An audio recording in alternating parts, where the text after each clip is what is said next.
जय गुरु जी संगत जी, मेरे यूट्यूब चैनल गुरु जी 13 ब्लेसिंग पर आपका हार्दिक स्वागत है।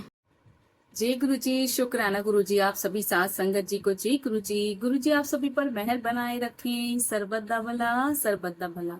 संगत जी, मैं आशा करती हूँ कि आप सभी स्वस्थ और मस्त होंगे।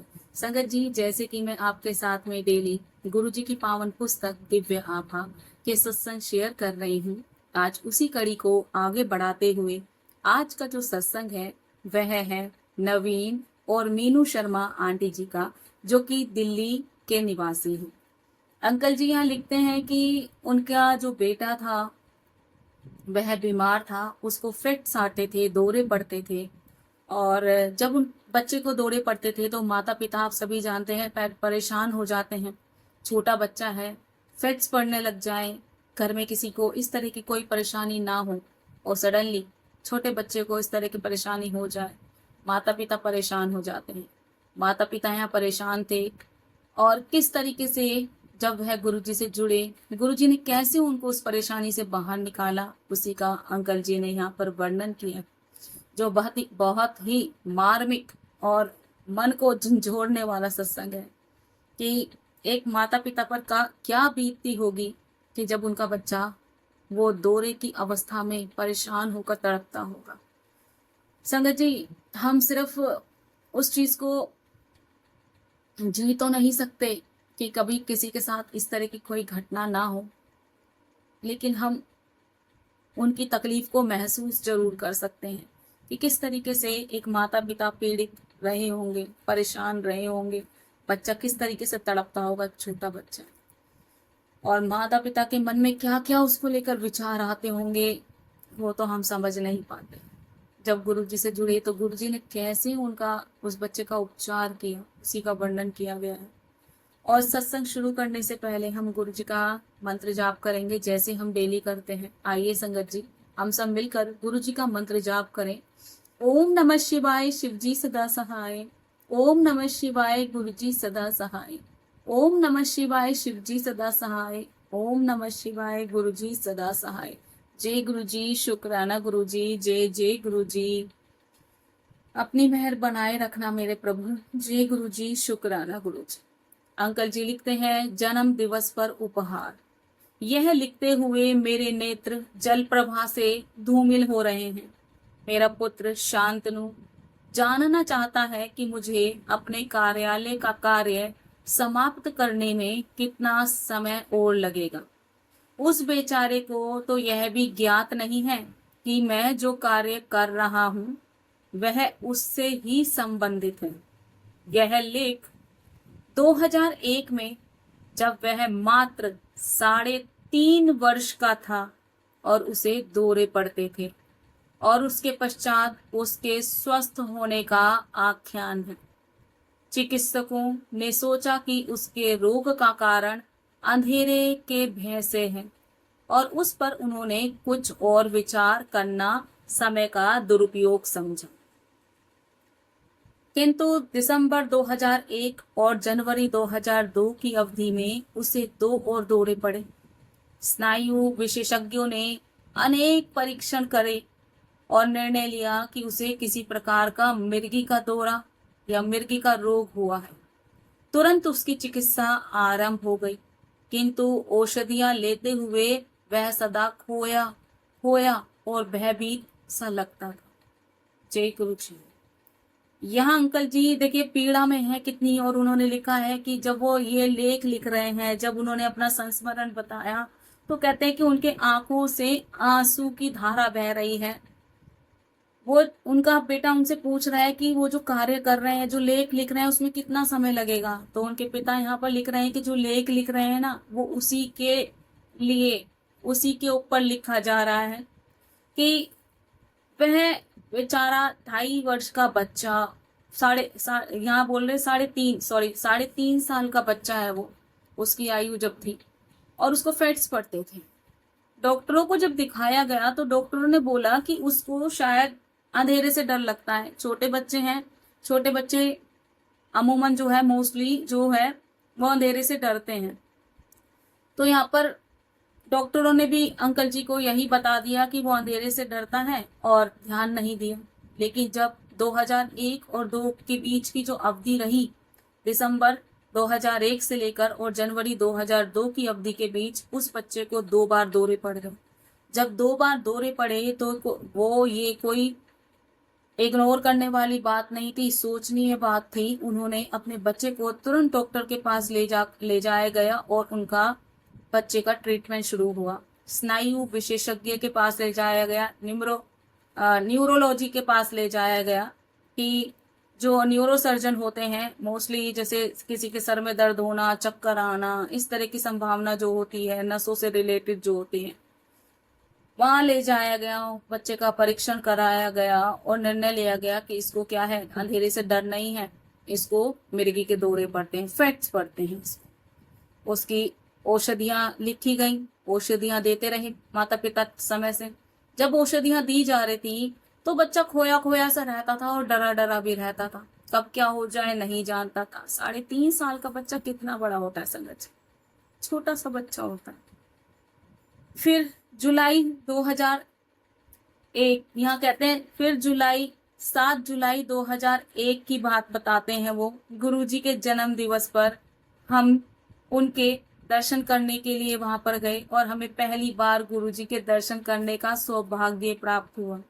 हमें उनके चित्र भी प्राप्त हुए और जब जब हमें लगता कि उसे दौरा पड़ने वाला है, हम वह चित्र उसके पास रख देते। ऐसा करते ही वह विपदा टल जाती। जय गुरु जी, शुक्राना गुरु जी। अब देखिए, स्वरूप से ही उस बच्चे की इतनी बड़ी बीमारी को टाला जा रहा था। गुरु जी अपने भक्त को कभी भी निराश नहीं करते। गुरु जी से जब आप अरदास लगाते हैं, गुरु जी आपको कभी भी अकेला नहीं छोड़ते। गुरु जी हमेशा आपके साथ रहते हैं, वो हमेशा आपके अंग संग रहते हैं। 7 जुलाई 2001 की बात करते हैं अंकल जी। यहाँ उन्होंने बात की थी कि वो गुरुजी के जन्म दिवस पर उनसे पहली बार मिले थे और उनको पहली बार मिलने से ही गुरुजी के स्वरूप भी प्राप्त हो गए। जब उनको लगता था कि बेटे को इस तरह का फैक्ट्स पढ़ने वाले हैं, दौरा पड़ने वाला है, तो वो गुरुजी के चित्र को, गुरुजी के स्वरूप को बच्चे के पास रख देते, जिससे ऐसी घटना होने से टल जाती थी। फिर गुरुजी पंजाब चले गए। यहाँ दिल्ली का वर्णन किया गया, उसके बाद गुरुजी पंजाब चले गए। उनकी भौतिक अनुपस्थिति से हम अत्यंत दुखी हो गए और असहाय हो गए। जनवरी के मध्य में हमने जालंधर में उनके दर्शन करने का निश्चय किया। दर्शन के उपरांत उन्होंने हमें एक गुरु भाई के घर पर गृह प्रवेश के उपलक्ष्य में आयोजित समारोह में भाग लेने के लिए आमंत्रित करा। उस समय मंदिर के द्वार पर मेरी पत्नी ने गुरुजी को शांतनु के रोग से अवगत कराया। सुनकर वह केवल क्यों बोले और उन्होंने कहा सब ठीक है। फिर उन्होंने हमें शेष संगत के साथ उस समारोह में आने का संकेत भी दिया। हमें लगा कि उन्होंने हमारी बात ठीक से नहीं सुनी है। समारोह के अंत में हमने पुनः गुरुजी के पास जाने का साहस किया। मेरी पत्नी ने उनसे कुछ ही शब्द कहे होंगे कि गुरुजी ने चेतावनी देते हुए बोला, यदि इस समस्या के बारे में कुछ और भी कहा गया तो हमें वहां से वो भेज देंगे। हम भयभीत हो गए। संगत समाप्त होने पर गुरुजी ने घोषणा करी कि दिल्ली की संगत वहां रुककर अगले दिन भी उनके दर्शन कर सकती है। हमें प्रतीत हुआ कि उन्होंने हमें क्षमा कर दिया है। जय गुरुजी, शुक्राना गुरुजी। यहाँ अंकल जी, जैसे कि आपको पता ही है कि जब हम हमारे लोगों को, वो संगत को यही लगता था कि गुरुजी जब तक उनके सामने है ना, तो वो उनको देखते देखते ही उनके कार्यों को कर रहे हैं। लेकिन वो ये भूल जाते हैं कि गुरुजी तो स्वयं ईश्वर हैं, वो आपके सामने हो या ना हो उपस्थित, लेकिन वो अपना कार्य कर रहे हैं। अपनी संगत को हर जगह से देख लेते थे। गुरुजी समय आने पर ऐसा होता था कि स्वरूप से ही प्रकट हो जाते थे। जैसे कि कल आपने परसों आपने एक सत्संग सुना था जिसमें आंटी जी परेशान थी।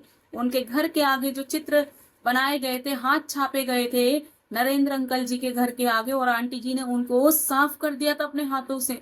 और उनके हाथ में जो लेफ्ट हैंड था उसमें पैरालिसिस हो गया था और आंटी जी ने गुरुजी के स्वरूप के सामने खड़े होकर प्रार्थना करी थी।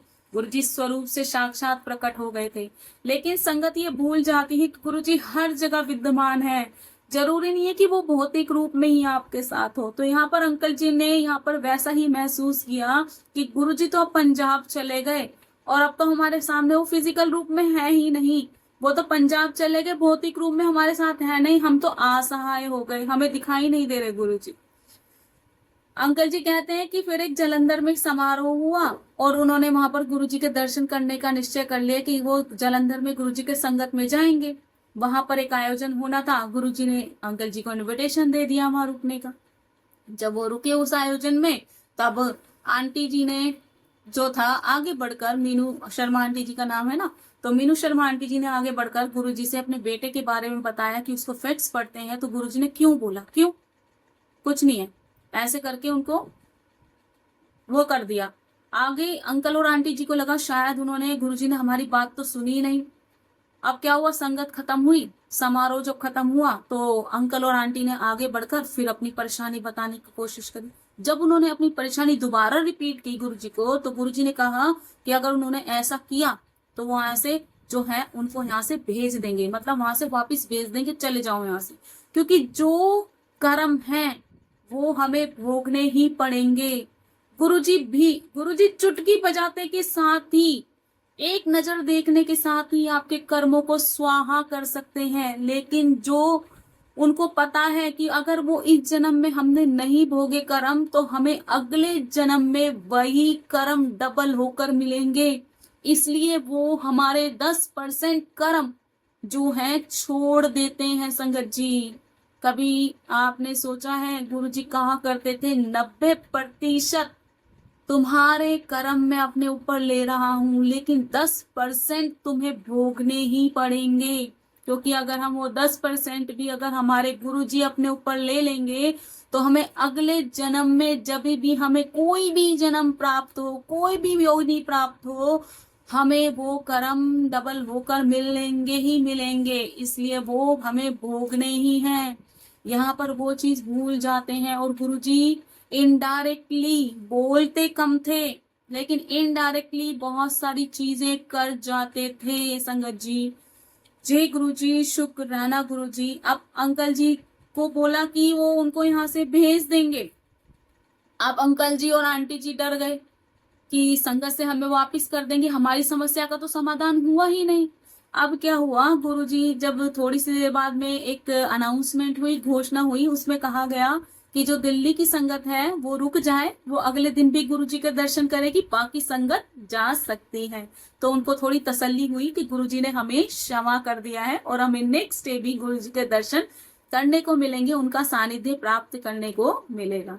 अगले दिन प्रातः दिल्ली लौटने पर हमने शांतनु की औषधियां बंद करने का निश्चय कर लिया।